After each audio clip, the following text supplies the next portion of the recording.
Yo guys, welcome back to another trade recap, sorry. Now, this week I was not supposed to trade and I'm still not trading this week. But I did end up taking a trade this morning because I got an email from Apex saying that one of my funded's gonna hit the inactivity. So I needed to kind of take a trade just to get it out of my mind.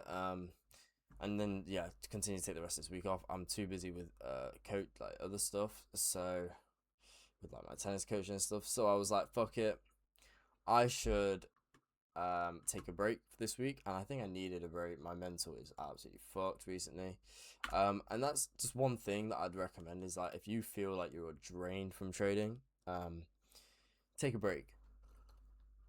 Trading's one of those things where you will just never take a break unless you force yourself to take one. I Yeah, I've not taken a break from trading. I've not taken a full week break from trading for like 2.5 years, 2 years. So it's really good just to have a full break where you don't trade and you reset your mental. And so that's kind of what I'm doing at this moment in time. So we are coming into the day. This was the trade. Again, like I said, I was not looking to trade. I wasn't even analyzing. And so if this is a nice trade and a nice example of just keeping things simple and not being like overly fucking, what's the word, technical about what you're seeing. Just keep things simple. This trade was so simple. I took it within 5 minutes of seeing it. Um, yeah, there was not much technical analysis behind it, but some trades just don't require that. So let's come into here, right? So coming into the day, this trade was taken during London. I don't like to trade London, to be honest, but this was thingy. We are clearly bullish, right? We are reacting from this weekly value gap, which I drew out last week. We didn't quite hit the discount of the weekly swing, but I don't expect it to come back down now. We had tapped into this weekly rejection block right here, and we are simply trending away from it now. Respecting this fair value gap, this fair value gap, and this fair value gap. I did see a world where we did come down here, but I guess we're not, which is fine. Right, I believe ES is back at all-time highs, so yeah. We have so much LRL above to target that this week might be the wrong week to take a break from, but it's fine. It's all good. We have all this LRL up here on the daily, and so we are clearly displacing higher, right? If we look at the 4 hour, what have we had? We've had a beautiful shift here. Okay, we've respected the order block. We've continued to trade away. We are disrespecting bearish gaps right here. Okay, and we are respecting bullish gaps, you know? We didn't quite tap into this one, but if we look at this one over here, we had a nice tap in and we again rejected it. I think yesterday was quite clean. I don't know why. It's very interesting.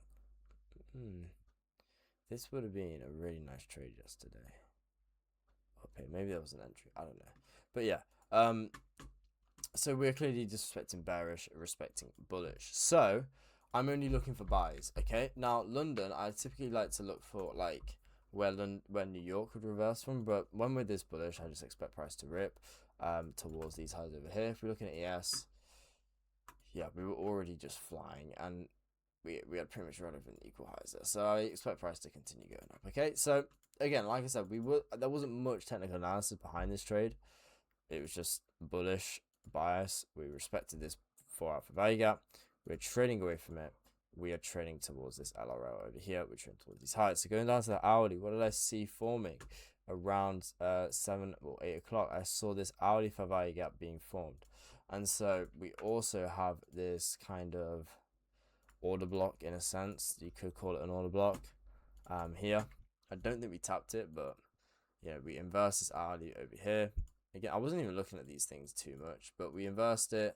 We are breaking away. We are, yes, in this supply zone, but I don't expect this to hold. So I expect that to become a breaker. And so my trade idea was basically very simple. We have a very clear draw right here to target. Okay, we have a very clear draw right here to target. We have a very clear draw right here to target. We have all these draws to target. And this is where you just make your trading super simple.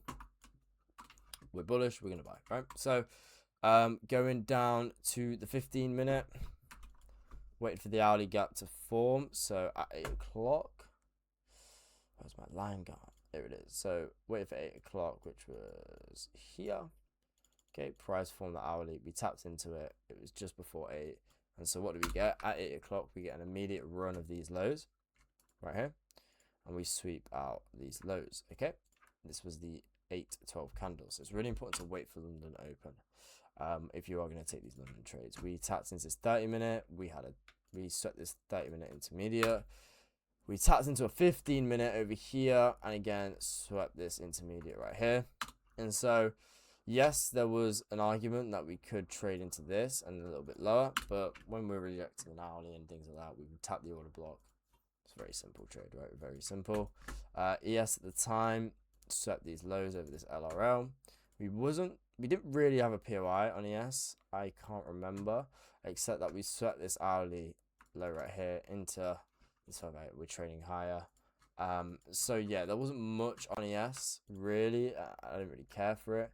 Yes, we set this high, but now, I mean, I'd still say they're relevantly equal. They're probably going to get taken. And MNQ was the stronger pair at the time. So, how did I enter? Now, once we set everything and we come into here, with this 1-minute rejection, we got this 1-minute rejection block right here. I was simply looking for price to tap into this and give us a nice rejection. I wasn't even looking at the 30 seconds because I wasn't on my computer, so I didn't have 30 seconds at hand. Price tapped into this and then flew up. Now, there was different ways to enter this trade. You're looking at the highest fair value gap in this leg. This 5-minute got close to. It was a 3-minute fair value gap. You have this 3-minute fair value gap right here, and you can wait for this inversion. Okay, so you wait for this to become an IFVG, and then you enter. Or you enter, and this is what I did today, testing it out on the funded, don't really care. We have a 1-minute CISD, right? You have this 1-minute order block, CISD, whatever. You can enter straight on this candle because it's so impulsive. Again, if you want to be really conservative, there's a chance you miss this trade. You wait for this to get tapped and then trade. Or like I said, you play the safer option, which would have worked out in this case. You wait for this IFVG to form. Okay, so once we inverse this, then you enter. I simply entered on this 1-minute candle because of how impulsive this was. Yes, we are trading into a 3-minute, but this is a beautiful rejection from my POIs. I had a nice wide stop, and also I loved this CISD with this impulsive candle. So I simply just enter my trade there. You can see we simply trade back down and we get this massive impulsive candle. This is where the 3-minute gets closed through. And so now this is where it gets tricky, right? Where are you going to enter if you enter on the 3-minute inversion? You can enter here with your stops there. And again, going for a 1-to-1, which I believe would have actually played. But it's quite a big target, right? I'm targeting these equal highs up here. So that's why I entered on the 1-minute as well, because by the time that 3-minute got close to thingy, you can draw your fib out and wait for the EQ to get tapped of this move, which again is not a bad move, but it's more of like it's not the worst, but or you just wait for a pullback of 50% of this candle, which again isn't a bad play. So I was already in this trade at this point. I didn't go break even. Reason is, I could see, because of this displacement, if we look at the 1-minute dot, we have created this minute for value gap. I can see the price wicking into this little order block here and then tapping up again, respecting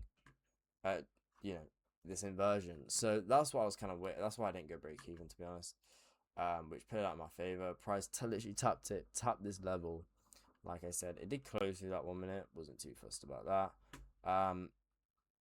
And then we get this move up. So once this high gets swept, I'm going break even, which we did eventually do. I went break even here. Why? Because if I'm truly bullish and I truly think these highs are going to get taken, I don't expect price to come back down to then go back up, right? So I was also playing a bit defensive because of this LR that was forming. And so, yeah, price ended up running to TP right there.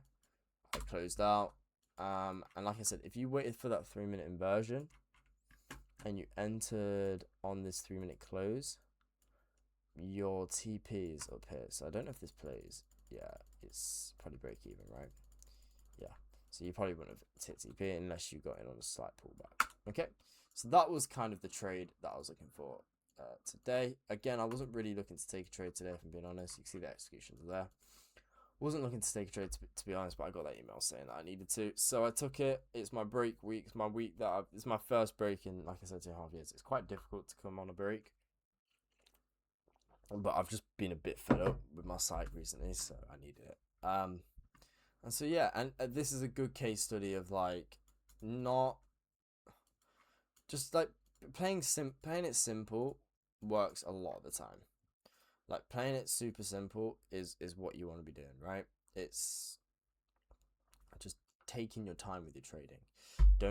Don't like overcomplicate it. When you see a setup this clean, yes, the real move happened at 10, which it most likely does with London. But when you see a reaction like this and move this clean, just take the trade and forget about it. And that's what I was doing. So tired. This account's now back out of drawdown. It was in drawdown, to be fair. We made like $535 on the day. So yeah, minor. So yeah, that's the trade. Nice and simple. Like I said, there won't be any more trade recaps this week because I am on a long overdue break, but we should be back next week. And yeah, keep your trading simple. Keep it. And if you feel like your psych is really taking a hit or whatever it is, there's no one forcing you with a gun to take some trades. You can just be like, you know what, fuck it. I'm not going to trade for a week. Take a break and then come back. Market's not going anywhere. All right. And so yeah, that's that. I will see you guys in the next one next week. Peace.